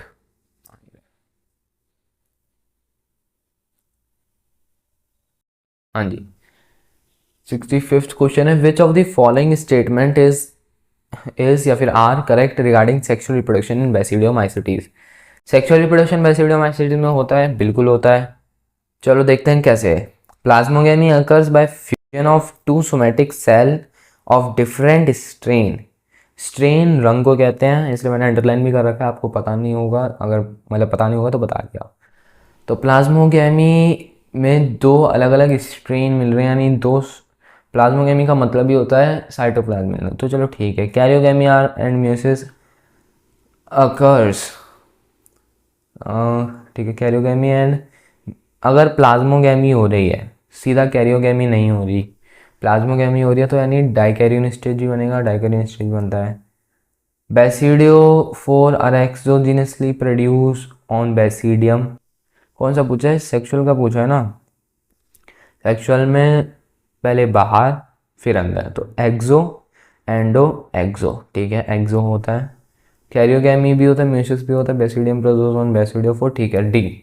65th का हो जाएगा answer D option. Now 66th question, ये मशरूम दे रखा है हमें। अब मशरूम का हमें इनकरेक्ट स्टेटमेंट बताना है। तो इट बिलोंग टू बैसिडियोमाइसिटीज, ठीक है, फोटोसिंथेसिस करता है। अब देखो, अगर आपको पता भी नहीं होगा ना कि कौन सी क्लास से बिलोंग करता है, तो भी आप इस क्वेश्चन को सही बना लोगे, थोड़ी सी पेचीदा, मतलब थोड़ी सी कॉमन सेंस लगाकर। क्यों, क्योंकि जो फंगाई है, फंगाई कभी भी फोटोसिंथेसिस हो ही नहीं सकता। फंगाई तो ऑब्लिगेट पैरासाइट है मैन, तो इसीलिए फोटोसिंथेसिस तो कभी कर ही नहीं सकता। तो इनकरेक्ट स्टेटमेंट है 66 का बी ऑप्शन। 67th क्वेश्चन देखते हैं हम। 67th क्वेश्चन में दे रखा है हमें, which of the following statement is incorrect about the class deuteromycetes. Deuteromycetes के लिए कौन सी जो स्टेटमेंट है वो इनकरेक्ट है। दे रिप्रोड्यूस बाय असेक्सुअल, ठीक है। Mycelium fungi branch separated, they have only parasite form, example of this fungi. मैंने आपको बताया था कि जो फंजाई होते हैं वो ज़्यादातर पैरासाइट होते हैं, लेकिन इसका ये मतलब नहीं सिर्फ पैरासाइट होते हैं। इसका मतलब ये नहीं कि सिर्फ पैरासाइट, तो ओनली तो आप कहीं लगा ही नहीं सकते। जनरली आप कहते तो मैं मान भी लेता, लेकिन ओनली नहीं लगा सकते। तो 67th का हमें इनकरेक्ट चूज़ करना था, है ना, इनकरेक्ट चूज़ करना था, तो सी हम गलत मान रहे हैं, तो देयरफॉर 67th का जो आंसर हो जाएगा वो हो जाएगा सी ऑप्शन। 68th क्वेश्चन जो है, which of the following group does not belong to the same class, rust, smut, mushroom, bracket fungi. ये सब के सब उससे डिनोट करते हैं, बेसिडियोफाइसिटीज से। ग्लेबिसर, Neurospora, Aspergillus, morels, truffles and puff ball. Puff ball तो भाई कहीं है ही नहीं, ये तो एग्जाम्पल ही नहीं है कहीं का। तो बाकी सारे तो चलो करते हैं एक ही से, एस्कोमाइसिटीज से, ब्रेड मोल्ड मेकर, एल्ब्यूगो या फाइकोमाइसिटीज से करते हैं, लेकिन पफ बॉल नहीं करता। तो 68 का बी हो जाएगा। ठीक है, आपको दिखाई तो दे रहा है ना भाई? फिर बोलो सर क्वेश्चन ही नहीं आ रहा। A common character found in Ascomycetes, Deuteromycetes and Basidiomycetes। Common character आपको ढूंढना है एस्कोमाइसिटीज, डिटेरोमाइसिटीज और बेसिडियोमाइसिटीज। एक ही कॉमन करेक्टर रहता है कि ये सब के सब सेपरेट और ब्रांच हैं। तो 66 का सी, 69th का सी, सॉरी। नाउ अब आता है 17th क्वेश्चन। ये भाई हर बार हो रहा है। 39th के बाद में 39 लिखने वाला था मैं, 69 के बाद भी 69 लिखने वाला था मैं। खैर छोड़ो, अब आपको करेक्ट ऑप्शन सेलेक्ट करना है। फाइकोमाइसिटीज में एल्ब्यूगो, फाइकोमाइसिटीज में एल्ब्यूगो आता है पर ये सेप्टेट नहीं है, तो ये गलत हो गया। फाइकोमाइसिटीज सेप्टेट है, म्यूकर आता है, तो सेकंड ऑप्शन अपना ठीक है। सेकंड ऑप्शन ठीक है, लेकिन यहाँ पे ऑप्शन दे रखे हैं मल्टी, मतलब मल्टी करेक्टेड ऑप्शन है, तो और भी देखने पड़ेंगे हमें। एस्कोमाइसिटीज में सेप्टेट नहीं आता। बेसिडियोमाइसिटीज में पहली बार सेप्टेट है, हाँ है। एगेरिकस आता है, तो यस एगेरिकस को ही हम स्मट कहते हैं, या फिर रेस्ट जो भी आप कहना चाहो। तो सेकंड या सेकंड एंड फोर्थ, तो second and fourth B option आपका 70 का बी ऑप्शन आपका करेक्ट हो जाएगा। Now 71st question, which of the following statement regarding kingdom Plantae is correct. Kingdom Plantae और एनिमली आपने पढ़ा नहीं है, मैं जानता हूँ, आपको इसके चैप्टर भी प्रोवाइड करा दिए जाएंगे, लेकिन अभी आपने कुछ तो पहले का ही जो आपके टॉपिक हैं वो देखते हैं। 9th में भी तो पढ़ा होगा प्लांट के बारे में, एनिमल के बारे में, 10th में भी पढ़ते आए हो, तो इतना तो जो नॉलेज होनी चाहिए। बेसिक क्वेश्चन ही है। Which of the following statement regarding kingdom Plantae is correct. Kingdom प्लांटाई इनमें से कौन से मतलब रिगार्डिंग स्टेटमेंट करेक्ट है? तो देखो, क्लोरोफिल कंटेनिंग ऑर्गेनिज्म्स होते हैं, यूकैरियोटिक होते हैं, यानी प्रिमिटिव नहीं है ये। Few of its members are partially heterotroph, या the cell wall is mainly made up of cellulose, बिल्कुल ठीक बात है। तो 71st का डी। अब यहाँ पे पढ़ने की कोई जरूरत थी नहीं ना, यहाँ पे बेसिक ही लग रहे हैं। Which of the following are insectivorous plant. Insectivorous plant GK में 5वीं क्लास से आता है। Venus flytrap and bladderwort, तो 72 का सी हो जाएगा। 73rd देखते हैं। विच ऑफ द, आपको दिखाई दे रहा है ना, हाँ। Which of these is defining characters of plant only. Plant का ही डिफाइनिंग करेक्टर हो सकता है ये, तो cellulosic cell wall, cellulosic cell wall इसका आंसर हो जाएगा। 73rd का हो जाएगा आंसर सी। और 74th का आंसर देखते हैं। 74th, kingdom Plantae include kingdom plant. अब ये थोड़ा क्वेश्चन आपके सर के ऊपर से जा सकता है, क्यों? क्योंकि ये जो क्वेश्चन है ये किंगडम प्लांटाई का जो चैप्टर है उसके स्टार्टिंग के जो पॉइंट्स हैं उसमें आता है। क्या है कि प्लांटाई को किस किस में डिवाइड करा गया है। जैसे मोनेरा को डिवाइड करा गया, प्रोटिस्टा को भी डिवाइड करा गया, फंजाई को भी डिवाइड करा, वैसे प्लांटाई और एनिमिलिया को भी डिवाइड करा जाएगा। एनिमिलिया तो भाई मानोगी नहीं आप, 11 स्पीशीज कह रहा हूँ, 11 फाइलम्स हैं, और सारी की सारी सीक्वेंस में याद होनी चाहिए, यानी बहुत पढ़ना है भाई अभी। तो प्लांटाई, एल्गाई, ब्रायोफाइटा, टेरिडोफाइट, जिम्नोस्पर्म और एंजियोस्पर्म इनमें डिवाइड होता है। और हाँ, प्लांटाई में भी हम ये algae, bryophyta, pteridophyte and gymnosperm पढ़ेंगे, लेकिन एंजियोस्पर्म नहीं पढ़ेंगे। क्यों? क्योंकि एंजियोस्पर्म का एक अलग से पूरा चैप्टर है। तो सोच सकते हो भाई क्या इम्पोर्टेंस है एंजियोस्पर्म की, रोल है भाई का। तो 74th का डी ऑप्शन हो जाएगा। 75th क्वेश्चन देखते हैं। 75th, किंगडम एनिमलिया से एक ही क्वेश्चन है। 75th question, which of the following statement regarding kingdom Animalia is incorrect. Incorrect है, तो देखो हेट्रोट्रॉफिक होता है, यूनिसेलुलर यूकैरियोटिक अभी देखते हैं। The member of kingdom lack cell wall, cell wall नहीं होता, ठीक है। न्यूट्रिशन होलोजोइक होता है, sexual reproduction copulation of male. देखो यही ए ऑप्शन आपका गलत होगा, क्यों? क्योंकि हेट्रोट्रॉफिक होता है माना आपका, लेकिन यूनिसेलुलर नहीं होता है। प्लांट एनिमेलिया तो बहुत ज़्यादा हाई एडवांस ऑर्गेनिज्म्स है, अगर उसमें भी आप यूनिसेलुलर ढूंढ रहे हो तो भाई रहन दो, सारे के सारे मल्टी सेलुलर हैं। तो 75th का ए ऑप्शन।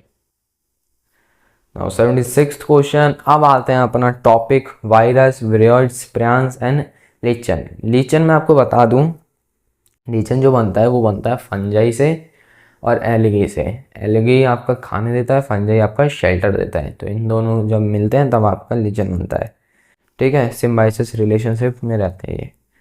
तो 76th का, which of the following is not an acellular organisms, इनमें से कौन सा ऑर्गेनिम्स ए सेलुलर नहीं है? तो देखो प्राइन्स भी है, वरियर्स भी है, वायरस भी है। ए सेलुलर का मतलब जानते हो ना आप? ए सेलुलर का मतलब जिनका जो स्ट्रक्चर है वो सेल है ही नहीं, यार तभी तो इसको 5 किंगडम क्लासिफिकेशन में रखा नहीं गया, क्योंकि जो इसका स्ट्रक्चर है ना वो सेल है और ना ये लिविंग है ना ये नॉन लिविंग है, ये क्रिस्टल स्ट्रक्चर में रहता है, ठीक है। तो लेकिन लिचन, लिचन तो सिम्बायोसिस रिलेशनशिप में रहता है, पता नहीं इसको इसके साथ क्यों पढ़ाया गया। तो बी ऑप्शन इसका करेक्ट हो जाएगा। बी ऑप्शन ही है जो ए सेलुलर ऑर्गेनिम्स नहीं है। तो 76th का हो जाएगा आपका बी ऑप्शन हो गया, ठीक है। Now 77th। अरे यार बुक फट जाएगी, इधर कर देता हूँ ना। 77th ऊपर, 77th आपका, आपको असर्शन रीजन दिया गया है virus have inert crystalline structure outside the living cell, ठीक है। और लिविंग सेल के बाहर इसके पास क्रिस्टलाइन स्ट्रक्चर होता है वायरस के पास, ठीक बात है। वायरस आर सेलुलर ऑर्गेनिज्म, देखो देखो कर रहे हैं ना ये बेवकूफ़ी, पहले खुद ही कह रहे हैं कि क्रिस्टलाइन स्ट्रक्चर है और फिर खुद भी कह रहे हैं कि सेलुलर ऑर्गेनिज्म है। अब इसमें कोई अगर बालक गलती कर जाए तो आप जानते हैं उसको क्या कहेंगे। तो स्ट्रक्चर जो टू, स्टेटमेंट जो टू है वो गलत है, इनकरेक्ट है, स्टेटमेंट वन इज करेक्ट। तो 77th का ऑप्शन नंबर बी।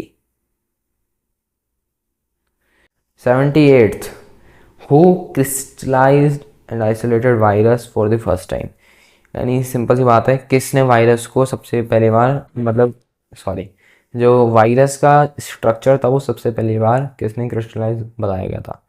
तो WM स्टैनली ने बताया था। तो ये कुछ साइंटिस्ट के नाम है, आपको याद रखने हैं। नाउ अब आता है 79th। 79th क्वेश्चन है, which of the following statement regarding virus are correct, इनमें से कौन सी स्टेटमेंट वायरस के लिए करेक्ट है? तो वायरस के लिए they are cellular infectious, they are cellular नहीं, तो ये फर्स्ट तो करेक्ट नहीं होगी। They are obligate parasite, yes this one is correct. Genetic material contain either DNA और RNA बट नेवर बोथ, ठीक है। तो सेकंड एंड थर्ड अभी तक ठीक जा रहे हैं, फोर्थ देखते हैं, दे कैन बी क्रिस्टलाइज। तो सेकंड थर्ड फोर्थ करेक्ट है, सेकंड थर्ड फोर्थ। 79th का सी ऑप्शन करेक्ट हो जाएगा। अब 80 का देखते हैं। 80 में देखो, आपको मैं ये बता दूं, ये जो आपका आंसर होगा इसका होगा सी ऑप्शन। अब क्यों? क्योंकि देखो आपको स्ट्रक्चर ये मैंने बताया नहीं था, वीडियो में नहीं बताया था, लेकिन यहाँ बता देता हूँ। इस ये जो हरी हरी आपको दिख रही है ना, ये पहली बात तो ये जो मॉडल है वो है तंबाकू का, या फिर इंग्लिश में कह लो तंबाकू मोसाइक वायरस, है ना, इसका मॉडल है। अब इस मॉडल में जो हरी आपको लेयर दिख रही है ये कैप्सिड है। अब कैप्सिड जिस सब यूनिट से बना है उसको कैप्सोमर कहते हैं। और ये क्या बोलते हैं, ये एक वायरस है सिंस, इसलिए इसमें जो आपका ए है, पहली बात तो ये DNA, और DNA ये सिंगल स्टैंडर्ड, सॉरी DNA कह रहा हूँ, RNA, और ये सिंगल स्टैंडर्ड RNA है, ठीक है। आपको एक और बात बता दूं कि वाई, यहाँ पे आपको लिखा हुआ है, आपको दिखाऊं तो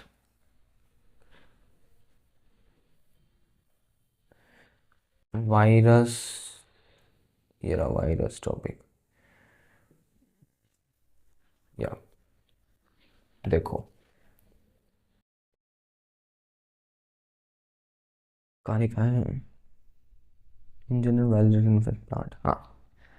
जो virus in general virus that infect plant have single standard RNA and virus that infect animals have either single or double standard RNA। और डबल स्टैंडर्ड मतलब सिंगल स्टैंडर्ड भी हो सकता है, डबल स्टैंडर्ड आरएनए भी हो सकता है, और डबल स्टैंडर्ड डीएनए भी हो सकता है। यानी जो वायरस प्लांट को इन्फेक्ट करते हैं, जैसे तंबाकू मोज़ाइक वायरस हो गया, इनके पास सिंगल स्टैंडर्ड आरएनए होता है हमेशा। अगर आपको याद भी नहीं आ रहा है कि जो तंबाकू वायरस है, तंबाकू मोज़ाइक वायरस है, उसके पास कौन सा आरएनए है, तो आप सीधा सीधा ध्यान लगाना है कि ये किसको इफेक्ट करता है। ये इफेक्ट करता है एनिमल एनिमल क्या बोलते हैं, प्लांट्स को। देयरफॉर नो, वेट,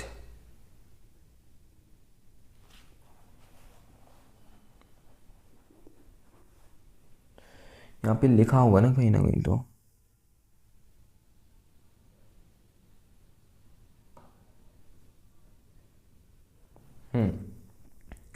तो अगर आपको मान लो याद भी नहीं आ रहा है,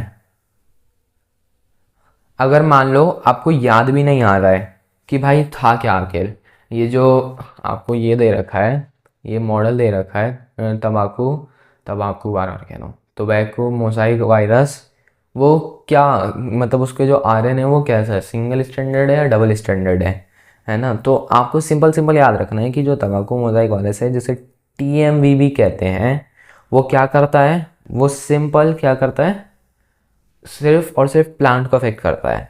जैसे प्लांट में ये लीफ रोलिंग बना देगा, कर्लिंग कर देगा, प्लांट की जो पत्तियों से येलो कर देगा, है ना, ड्राफिंग, मुरझाने लग जाता है प्लांट। ठीक है, तो उस सिनेरियो में आप क्या करोगे, आपको याद आएगा जो प्लांट में वायरस इन्फेक्ट करते हैं वो सिर्फ होंगे सिंगल स्टैंडर्ड आरएनए। और अगर एनिमल का है तो एनिमल में आपको याद रखना है हमेशा डबल स्टैंडर्ड आएगा, सिंगल स्टैंडर्ड आएगा ही नहीं। फिर आपको चेक करना है कि आरएनए या डीएनए, और देन आपको अपना ऑप्शन लगाना है। अब देखो यहाँ पे ना एक शॉर्ट नोट टाइप मैंने पर्चा सा बना रखा है कि क्या चीज़, अब ये बुक से ही निकाला है, जो क्या कि कौन सा साइंटिस्ट क्या चीज़ करता है। तो पास्टर डिमिट्री इवानोविस्की है, जिसने वैनम और पॉइजन टर्म दिया था, और इसने कुछ माइक्रोब्स, कुछ कैजुअल माइक्रोब्स को डिस्कवर करा था या रिकॉग्नाइज करता, पहचाना था, और उसी के बेस पे इसने उनको पहचाना कैसा, मोज़ाइक डिजीज़ ऑफ तंबाकू, यानी तंबाकू के वायरस के बीच में पहचाना। अब आते हैं अपने नेक्स्ट साइंटिस्ट एम डब्ल्यू बिजर्निक ने वायरस टर्म कॉइंड करा था एंड कोल्ड तंबाकू एज कॉन्टाजिनम वेवम फ्लूइडियम, यानी ये तंबाकू को क्या कह रहे हैं कि तो तंबाकू डिजीज़ है ये, और भी प्लांट्स में फैल सकती है, और भी क्या कहते हैं उसे, और भी चीज़ों को ये अफेक्ट कर सकता है। तो नेक्स्ट अपना डब्ल्यू एम स्टैनली कहता है सिंपल सा कि जो वायरस है वो क्रिस्टलाइज होंगे, वायरस का जो स्ट्रक्चर होता है वो उसी ने बताया डब्ल्यू एम स्टैनली ने, कि वायरस जो होंगे वो क्रिस्टलाइज होंगे और कंटेन करेंगे क्या, प्रोटीन कंटेन करेंगे। और टीओ डैनियल ने बताया कि डिस्कवर करता है, ये डिस्कवर किसको करता है, वायरॉइड्स को डिस्कवर करता है, वेट इसकी स्पेलिंग ठीक है, वायरॉइड्स को डिस्कवर करता है, और बोलता है कि वायरॉइड्स ही potato spindle tuber disease cause करते हैं। और आपको पता ही है वायरॉइड्स जो डिजीज़ कॉज करते हैं वो सिर्फ प्लांट में डिजीज़ कॉज करते हैं, और जो हमारे प्रेons हैं वो करते हैं अपने एनिमेलिया में। ठीक है, तो अब पीछे थे ना हम।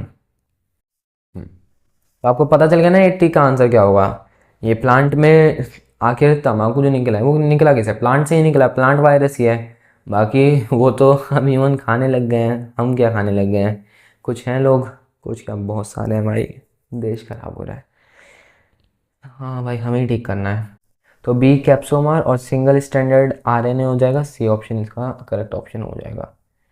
फिर आता है अपना 81st में हमें स्ट्रक्चर दे रखा है वायरस का, थोड़ा ऊपर कर दूं, यप। तो ये स्ट्रक्चर दे रखा है वायरस का। अब आपको बताना है कि ये जो वायरस है, अब ये पता है ये कौन सा वायरस है, ये वायरस जो है वो बैक्टीरिया को इन्फेक्ट करता है, इसीलिए इसका नाम भी है क्या, मैं बुक में पेन चला रहा हूँ, बैक्टीरियो फेज।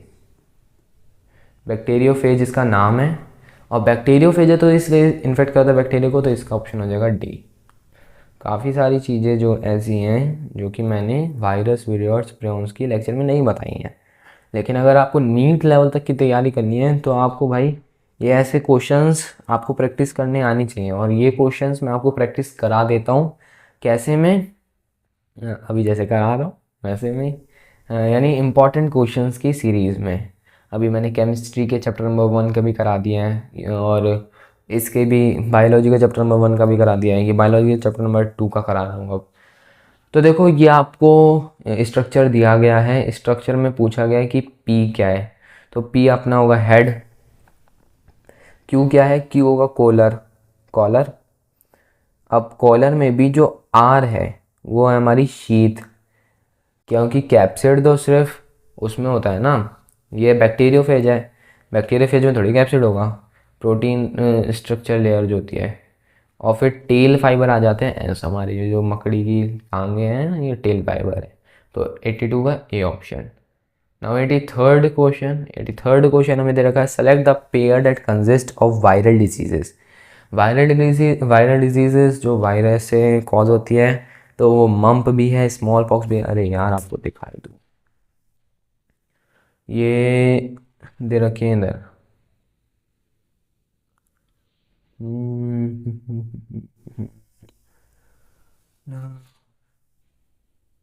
शायद नहीं दे रखी, मैंने कहाँ पढ़ी थी फिर।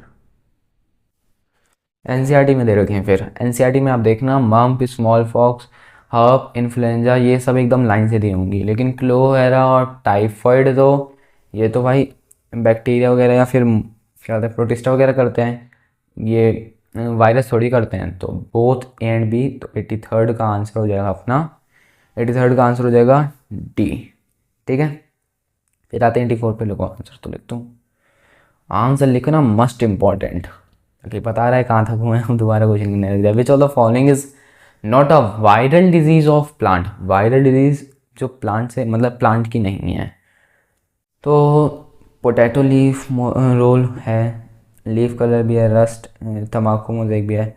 Rust of wheat viral disease नहीं है, जो वीट में रस्ट पड़ती है वो एल्ब्यूगो की वजह से पड़ती है, तो इसलिए ये वायरल डिजीज़ नहीं है। तो 84th का जो आंसर हो जाएगा वो हो जाएगा D option. 85th, in plant mosaic formation, leaf rolling, curling, yellowing, plant veining, curling, dwarfing, stunted, growth are symptom. भाई पता है मेरे को ऐसा लगा जैसे आलू प्याज बेच रहा हूँ, आलू गोभी धनिया प्याज लहसुन, भाई छोड़ो अब। तो 85th का हमें बोल रखा है कि ये किसके सिम्टम है, ये प्लांट में किसके सिम्टम्स हैं। तो सिंपल वायरल डिजीज़ के सिम्टम्स हैं, तो 85th का हो जाएगा ऑप्शन नंबर सी। 86th का देख लेते हैं एक बार। 86th हमें दे रखा है, आपको क्वेश्चन नहीं दिखाई दे रहा। 86th बोल रखा है कि इन स्टेटमेंट को रीड करो और बताओ कि कौन सी इन्फेक्शियस एजेंट के लिए ये द गिवन स्टैंडर्ड डिस्क्राइब। ठीक है,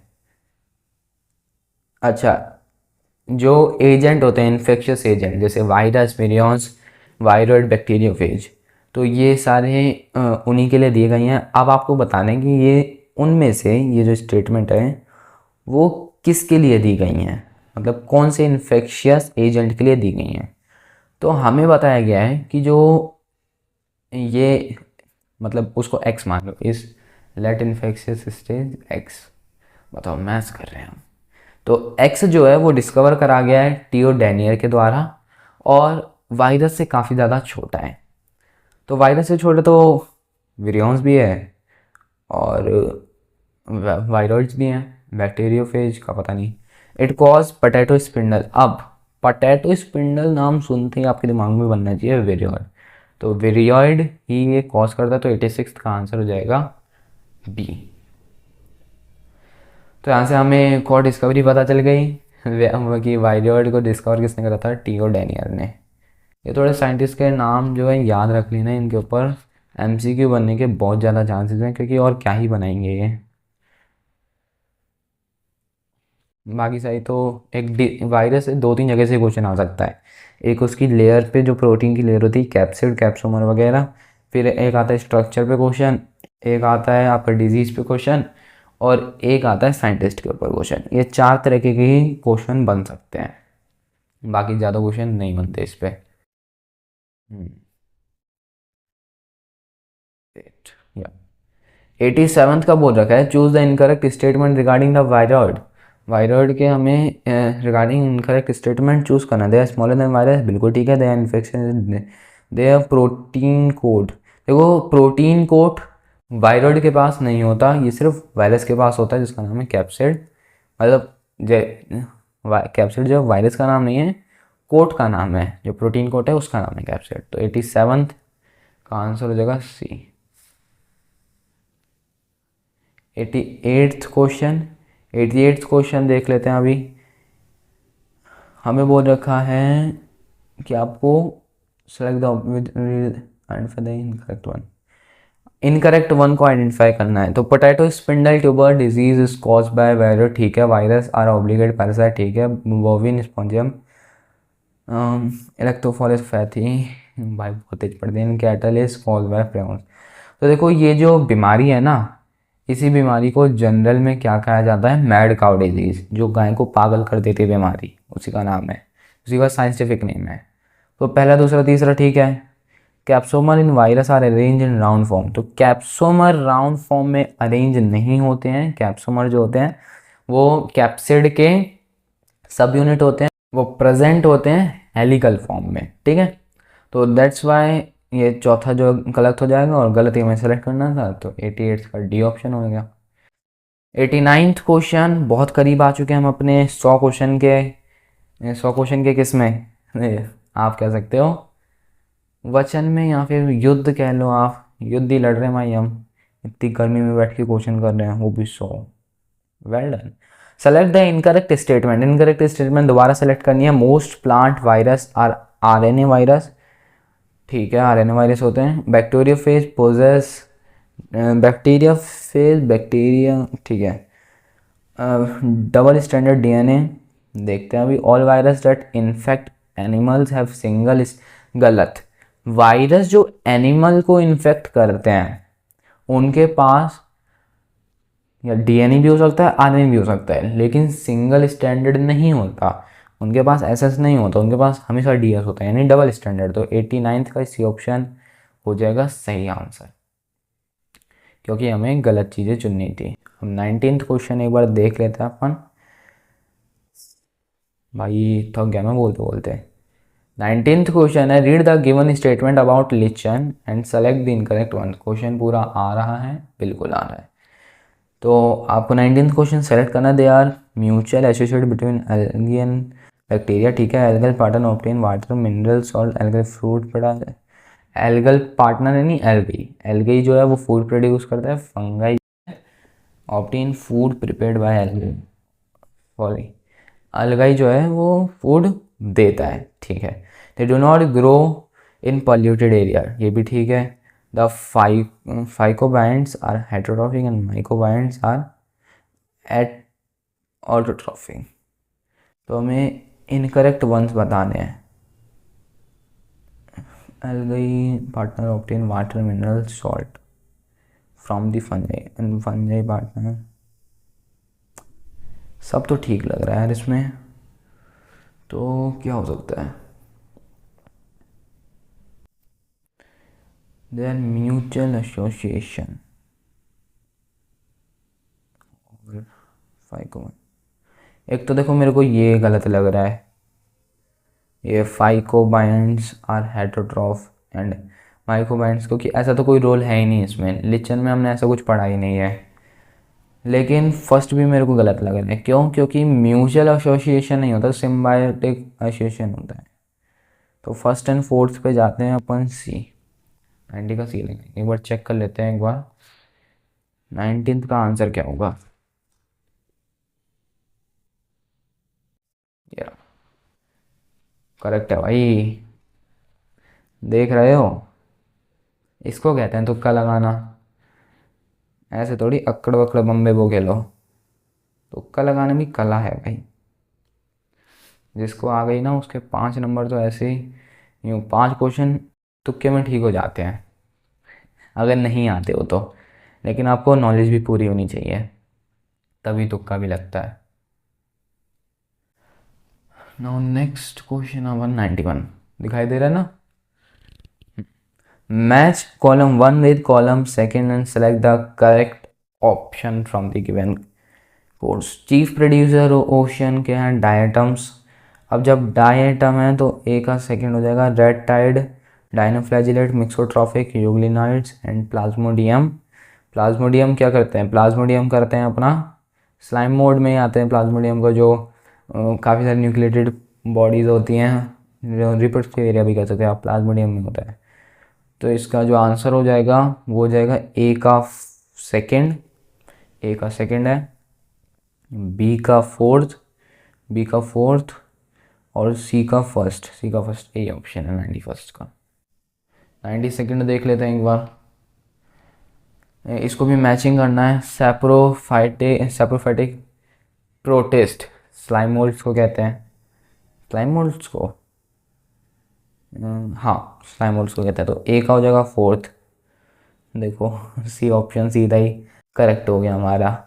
इसको कुछ निंजा टेक्निक कहते हैं, ठीक है, कि अगर जैसे आपको पता है कि सैप्रोफाइटिक प्रोटिस्ट सिर्फ स्लाइम मोल्ड्स को कहते हैं, तो आप बाकी सारी चीज़ें देखो ही मत, सीधा ए का देख लो फोर्थ, अब बाकी सब में तो है ही नहीं, तो सी 92 का सी। 93rd, which of the following is mismatched pair of protozoa given. Amoeboid and amoeba ठीक है, फ्लैजिलेटेड ट्रिपेनोसोमा ठीक है, सिलेटेड पैरामीशियम ये भी ठीक है, स्पोरोजोआ गोनिया योलेक्स, यार कर दी ना बेवकूफ़ी। गोनिया यूलेक्स तो उसके साथ आता है ना डाइनोफ्लैजिलेट के साथ, और डाइनोफ्लैजिलेट तो हाँ फंजाई तो है, फंजाई तो है, ठीक है। मेरे को लगा कि पूरा मोनेरा में ही चले गए, नहीं फंजाई में तो है। नहीं, बात हो रही है यहाँ पे फंजाई की, और एक गए किस में है, गोनिया यूलेक्स क्या है, गोनिया यूलेक्स एक प्रोटिस्टा है, डाइनोफ्लैजिलेट में आता है ना, डाइनोफ्लैजिलेट एक प्रोटिस्टा है, याद है ना, क्रीजोफाइट, डाइनोफ्लैजिलेट, स्लिम मोड वगैरह। तो D option is incorrect, which is incorrect यानी mismatch, therefore it's this is one our right answer 93rd D option। 94th, which one of is an incorrectly matched pair, incorrect match pair बताना है। 93rd question आ जाएगा, 95th question भी आ जाएगा, 96th question भी आ जाएगा, ठीक है। 94th क्वेश्चन करने हैं। फाइकोमाइसिटीज़ के अंदर आता है म्यूकर और एल्ब्यूको, ठीक है। एस्कोमाइसिटीज़ के अंदर पेनिसिलियम, एस्परगिलियम, ठीक है। बेसिडोमस में पुकीना, पुकीना तो अच्छा वो रेस्ट, ठीक है। गैरिकस, डिटेरोमाइसिटीज़ में यूस्टिलेज, नहीं डिटेरोमाइसिटीज़ में सिर्फ दो ही थे, कोलेंटोट्राइकम और एक था ट्राइकोडर्मा, तो यूस्टिलेजो इसका नहीं है, तो डी ऑप्शन यहाँ पे मिसमैच है, तो हमारा ठीक आंसर हो जाएगा। 95th का पूछा गया दोबारा से incorrect match. Morels, truffles, phycomycetes, ascomycetes होता है पहले ही ऑप्शन होता है। 95th का ए, तो 95th का हो जाएगा अपना ए। 96th देखते हैं आप सीधा,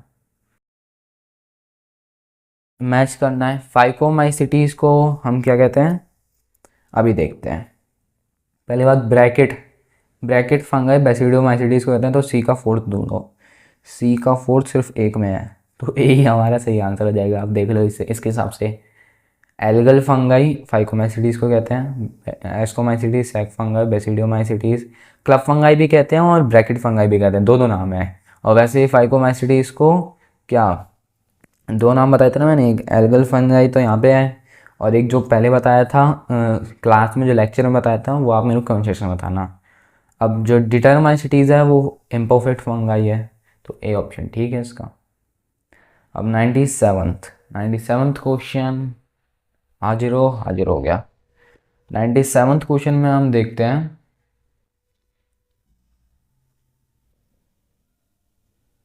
नाइन्टी सेवन्थ क्वेश्चन है, match column 1 with column 2 and select the correct option.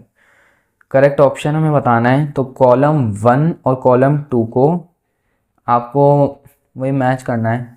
Edible delicates, moral truffle, तो ए का फोर्थ, ए का फोर्थ तो बहुत जगह है, ए का फोर्थ, बी का सेकंड होगा, है ना। एक्सपेरिमेंट जेनेटिक्स, न्यूरोस्पोरा, ठीक है, न्यूरोस्पोरा एक्सपेरिमेंट, एलजीटी आपको बताया था ना। फिर उसके बाद सी, सी का फर्स्ट हो गया, थर्ड होगा, अब आपको देखना है वो। सोर्स ऑफ एंटीबायोटिक पेनिसिलियम होता है, पेनिसिलियम का ऑप्शन है फर्स्ट, देखो I will go with C option. 97 का ऑप्शन नंबर सी करेक्ट है। 98 देखते हैं, देख लो भाई, लिख दिया 98, 99 एंड 100।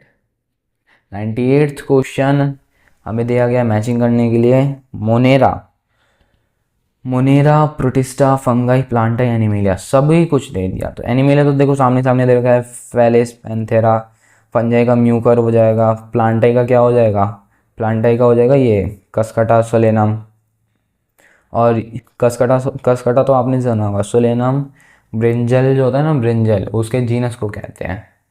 अरे हाँ, बता तो रखा है यार आपको चैप्टर नंबर 1 में सब कुछ। नॉस्टॉक बेसिला, ये ए हो जाएगा, तो इसका करेक्ट ऑप्शन है, अभी देखते हैं। पहली बात, ए का सेकंड, ए का सेकंड सब जगह है, बी का थर्ड होगा, सी का देख लो एक बार, सी का फोर्थ है, सी का फोर्थ इसमें, तो B option is correct, B का थर्ड ही है ना, बी का थर्ड, ठीक है, तो B option is correct. Matching के क्वेश्चन भी भाई बहुत तगड़े होते हैं। अब ये देखो दोबारा मिसमैच, WM स्टैनी ने वायरस कोड भी क्रिस्टनाई दिया था, हाँ बिल्कुल दिया था। DJ एवेनो एवेनोविस्की, टर्म्ड वायरस इन्होंने थोड़ी कॉइल किया था, टर्म वायरस तो M2 बेजलनिक ने, MW बेजलनिक ने कॉइल किया था, कॉइंड किया था। DJ एवानस्की ने तो वो दिया था ना, वैनम, पॉइजनस, ऐसे ऐसे खतरी खतरी वर्ड दिए थे DJ एवानस्की ने। तो बी ऑप्शन मिसमैच है, तो बी ऑप्शन ही हमारा हो जाएगा। 100 and the last question of this chapter, match column 1 with matching है, प्लांट वायरस, तंबाकू mosaic, animal virus, small pox, ये डिजीज़ बता रहे हैं इधर, ठीक है, प्रॉन्स मैड काउ डिजीज़, और वायरल जो होगा वो पोटैटो स्पिंडल बना देगा। तो ए का फोर्थ सिर्फ एक में ही है, तो ए ऑप्शन इज करेक्ट। तो यहीं पर हमारे 100 क्वेश्चन खत्म होते हैं। आपको ये पूरा लेक्चर कैसा लगा आप कमेंट सेक्शन में बताना। भाई मेरे को तो बहुत मज़ा आया इन 100 क्वेश्चन को करने में। लगातार मैं कितने घंटे से, 1 घंटे 27 मिनट, और ये आपके हो गए हो जा हाँ, 1 घंटे 28 मिनट लगातार मैं बोले चले जा रहा हूँ। भाई मेरा भी गला पूरा सूख जाएगा, मैं भी चलता हूँ अपना स्कूल पढ़ाई लिखाई करने। तब तक आपको बताना कि आपको लेक्चर कैसा लगा। जो भी चीज़, एक छोटी से छोटी चीज़ भी आपको उसको समझ ना आए तो बता देना, क्योंकि देखो आपने अगर मुझसे पढ़ने का जिम्मा लिया है तो मेरा पढ़ाना भी वो भी आप मेरा फ़र्ज़ बनता है, मतलब मेरा पढ़ाना भी मेरा फ़र्ज़ बनता है। तो उस फ़र्ज़ के नाते अगर छोटी दिक्कत हो ना तो आप बता दो, कोई भी डाउट हो, ये मत समझो कि क्या बोलते हैं पूरे सोशल मीडिया के सामने पूछ रहा हूँ, ये पूछ रहा हूँ, शर्माओ मत, सीधा पूछ लो, ठीक है। कोई भी डाउट हो आप कमेंट सेक्शन में बता देना, कमेंट सेक्शन में मैं देख लूँगा आराम से और रिप्लाई भी कर दूँगा। बाकी मुस्कुराते रहिए, पढ़ते रहिए। जय हिंद, वंदे मातरम। फिर मिलते हैं किसी और वीडियो में, तब तक ले राम राम जी।